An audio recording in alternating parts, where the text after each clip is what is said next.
Seorang sopir ditemukan tak bernyawa di dalam truk yang dikemudikannya Minggu 30 Oktober sekitar pukul 8 di pinggir Jalan Bypass Sidabagus Mantre, tepatnya wilayah Banjar, Jayakarta, Lembeng, Desa Ketewel, Kecamatan Sukawati.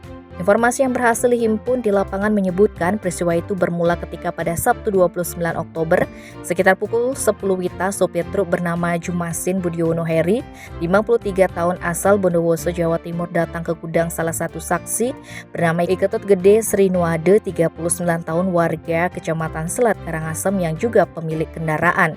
Sesampainya di gudang yang berlokasi di Banjar Kapal Mengwi Badung, Sri Nuade langsung memberikan korban pekerjaan yakni mengambil pasir di daerah Sebudi Karangasem.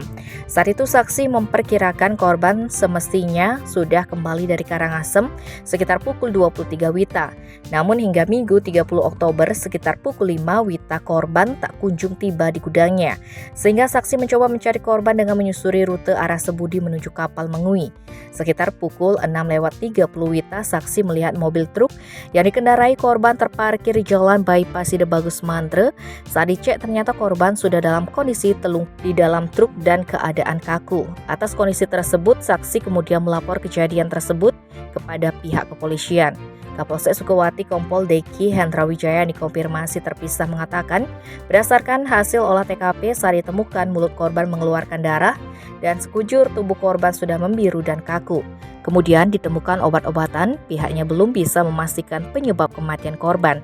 Saat ini pihaknya masih menunggu hasil pemeriksaan dari RSUP Sanglah. Tim Bali Express melaporkan.